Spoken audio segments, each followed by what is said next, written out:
নমস্কার। এই ভিডিওতে আমরা মিথুনের ক্ষেত্রে জেমিনাইয়ের ক্ষেত্রে দেখব ডিসেম্বর মাসে কারেন্ট ট্রানজিট কি ইম্প্যাক্ট ফেলতে চলেছে ওভারঅল আপনার লাইফস্টাইল, আপনার টাইম, আপনার সময়টা কীরকম থাকছে, মাসিক ফলাফল হিসাবে কি দাঁড়াচ্ছে ওভারঅলভাবে জেমিনাইয়ের ক্ষেত্রে এই ভিডিওতে আমরা একটু অ্যানালিসিস করার চেষ্টা করব। মিথুনের ক্ষেত্রে দেখা যাচ্ছে আপনাদের লগ্ন রাশিপতি যেভাবে দেখুন, আপনি লগ্ন থেকে দেখুন বা রাশিভাবে দেখুন, যেভাবে দেখুন আপনার যে লগ্ন লর্ড মার্কারি কিন্তু রেট্রোগেট থাকছে 16 ডিসেম্বর পর্যন্ত। কোথায়? 6th হাউসে। তো 6th হাউসে মার্কারি রেট্রোগেট থাকছে সঙ্গে সূর্যকে নিয়ে, এখানে একটা বুধাদিত্য যোগ করে থাকছে 16ই ডিসেম্বর পর্যন্ত, কেননা 16 ডিসেম্বরের পরে সূর্য কিন্তু 7th হাউসে শিফট করে যাবে। তো এটা হচ্ছে আপনার মেজর ট্রানজিশনগুলোর মধ্যে মেজর ইম্প্যাক্ট পড়তে চলেছে এই দুটো প্ল্যানেটের গোচর। এছাড়া শুক্র আপনাদের অষ্টমভাবে ট্রানজিট করছে, মঙ্গল ট্রানজিট করছে আপনাদের দ্বিতীয়ভাবে, রেট্রোগেট মোশনে যাচ্ছে আবার মঙ্গল 7 তারিখে, বৃহস্পতি রেট্রোগেট বা বকরি আছে আপনার দ্বাদশভাবে, রোহিণী নক্ষত্রে রাহু আছে দশমভাবে এবং শনি খুব স্টেবলভাবে ট্রানজিট করছে আপনার নবমভাবে, নবমপতি নবমভাবে। তো এখানে দেখা যাচ্ছে যে অনেকগুলো প্ল্যানেট, 3টে প্ল্যানেট রেট্রোগেট আছে ইনক্লুডিং আপনার লগ্ন লর্ড মার্কারি। তো এখানে মিথুনের ক্ষেত্রে ওভারঅলভাবে কি দাঁড়াচ্ছে ইন জেনারেলভাবে, কেবলমাত্র কারেন্ট ট্রানজিটটা আমরা এই ভিডিওতে যদি অ্যানালিসিস করার চেষ্টা করি, প্রথমে দেখতে হবে যে আপনার লগ্ন লর্ড 6th হাউসে আছে এবং বকরি থাকছে 16 ডিসেম্বর পর্যন্ত, যার মধ্যে কিছুটা সময় আবার কম্বাস্ট হবে সূর্য একত্রে থাকার জন্য, একই জায়গায় ট্রানজিট করার জন্য। তো first half of the month কিন্তু আপনাদের ক্ষেত্রে একটু হেলথের উপর চাপটা কিন্তু বাড়বে, হেলথ ইস্যু হতে পারে। Daily routine, day to day যে টাস্ক আছে সেগুলো কিন্তু কিছুটা ইম্প্যাক্টেড হবে, বিঘ্নিত হবে। যেরকম চাইছেন ডেলি রুটিন, ডেলি টাস্ক যেরকম করতে চাইছেন অ্যাকর্ডিং প্ল্যান ওয়াইজ কিন্তু করতে গিয়ে একটু বাধা আসবে। আগের কোনো হেলথ ইস্যু ছিল, দীর্ঘদিন ভোগাচ্ছিল না, হঠাৎ করে এখন কিন্তু পুরনো কোনো হেলথ ইস্যু যেটা ছিল সেটা আবার কিন্তু ভোগাতে পারে। আপনার যারা ওয়ার্কার আছে বা যারা জুনিয়র আছে তাদের সঙ্গে মিসআন্ডারস্ট্যান্ডিং ইস্যু কিন্তু হতে পারে।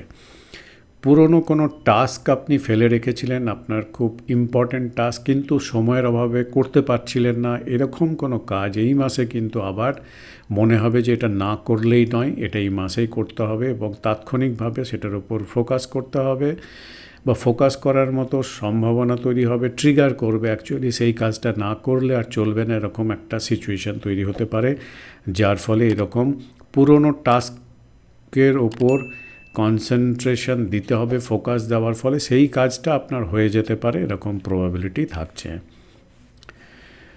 বৃহস্পতির দৃষ্টি কিন্তু থাকছে আপনার লগ্ন লর্ডের ওপরে, তো এটা একদিক দিয়ে ভালো। আলটিমেট যেটা বোঝাচ্ছে যে এই সব সিচুয়েশানগুলো একটু অ্যাডভার্স থাকলেও কিন্তু কোনো না কোনোভাবে সেখান থেকে বেরিয়ে আসার একটা রাস্তা কিন্তু তৈরি করবে বা একটা solution end of the day কিন্তু আপনাকে দিতে পারে। রিয়েল এস্টেটে ইনভেস্টমেন্ট করার জন্য এটা কিন্তু একদমই ভালো সময় নয়। যে কোনো অ্যাসেটে ইনভেস্টমেন্ট, বাড়ি গাড়ি এগুলোর জন্য আপনাকে কিন্তু অনেকটা কিছু করার আগে রিঅ্যাসেস করে কতটা দরকার এই সময় এগুলো একটু প্ল্যানিং করার সময়। এবং ওভারঅলভাবেই বোঝাচ্ছে যে এই সময়টা মানে ডিসেম্বর মাসটা ফার্স্ট হাফটা বোঝাচ্ছে কিন্তু আপনাকে একটু আপনার লাইফটাকে একটু রিস্ট্রাকচার করার সময়। 6th হাউসে সূর্য বুধের যে কম্বিনেশন থাকছে 16 ডিসেম্বর পর্যন্ত, এটা বুধাদিত্য যোগ, ভালো কাদের যারা নতুন করে বিজনেস শুরু করতে চাইছেন, স্টার্ট আপ করতে চাইছেন তাদের ক্ষেত্রে ভালো প্ল্যানিং করার জন্য এটা ভালো হতে পারে। 6th হাউস লর্ড মঙ্গল কিন্তু আছে নিচস্থভাবে, এটা আপনাদের খেয়াল রাখতে হবে। এবং এই মঙ্গল কিন্তু 7 তারিখ থেকে আবার রেট্রোগেট বা বকরি হচ্ছে এবং মঙ্গলের ঠিক অপোজিটে 8th হাউসে থাকছে শুক্র। তো এই পুরো ট্রানজিটগুলো যদি আমরা কনসিডার করি, এক হচ্ছে মঙ্গল নিচস্থ গৃহে বকরি অবস্থায় যাচ্ছে, অপোজিটে শুক্র থাকছে, 6th হাউসে থাকছে রবি এবং আপনার লগ্ন লর্ড মার্কারি। তো এগুলো থেকে বোঝাচ্ছে যে কোনো ফাইন্যান্সিয়াল চ্যালেঞ্জেস কিন্তু আপনার আসতে পারে, বা কোনো ফ্যামিলি রিলেটেড চ্যালেঞ্জেস কিন্তু কিছুটা আপনার ক্ষেত্রে আসতে পারে। প্রপার্টি রিলেটেড ব্যাপারে যদি ইনভেস্টমেন্ট করতে যান, সেক্ষেত্রে দেখবেন আপনার ঋণ কিন্তু বেড়ে যাচ্ছে। আপনার ইনভেস্টমেন্ট করার তাগিদ থাকবে, ইচ্ছা হবে ভেতর থেকে, এবং করতে গিয়ে দেখবেন আপনার ঋণ বেড়ে যাচ্ছে, বা আপনার কোনো সেভিংসটা অনেকটাই ভেঙে ব্যাংক থেকে টাকা তুলে এরকম ইনভেস্টমেন্ট করতে হচ্ছে, এরকম ব্যাপারটা হতে পারে। আবার অন্যভাবে এটাও হতে পারে যে ধরুন আপনি খুব অ্যাগ্রেসিভলি সেভিংসের উপর জোর দিলেন, এবং ডে টু ডে যে খরচা, ডেলি খাওয়া পড়ার যে খরচা, সেই দিকটা মাথায় না রেখে আপনি খুব অ্যাগ্রেসিভ ইনভেস্টমেন্ট করতে শুরু করলেন, সেভিংস করতে শুরু করলেন, এরকম ব্যাপারটাও কিন্তু হতে পারে। স্টুডেন্টদের ক্ষেত্রে কোনো কম্পিটিটিভ এক্সামের প্রিপারেশনের জন্য এই মাসটা কিন্তু আপনাদের এক্সিলেন্ট থাকছে, বিশেষ করে 16 ডিসেম্বর পর্যন্ত। স্যাটার্নের খুব স্টেবল ট্রানজিট করছে আপনাদের ক্ষেত্রে। স্যাটার্ন হচ্ছে আপনাদের 8th and 9th house Lord. বড় কথা হচ্ছে ভাগ্যপতি ভাগ্যস্থানে আছে। কোথাও না কোথাও এই সব চ্যালেঞ্জেস যা কিছু থাকবে, আর এন্ড অফ দ্য ডে কোথাও না কোথাও একটা সলিউশনের রাস্তা কিন্তু তৈরি করবে। লং ট্রাভেলের ইচ্ছা হবে, এবং লং ট্রাভেলের অনেক সুযোগ আসবে, এবং সেগুলো ম্যাটেরিয়ালাইজ হতে পারে। কাজের জন্যও আপনার ঘোরাঘুরি বাড়তে পারে।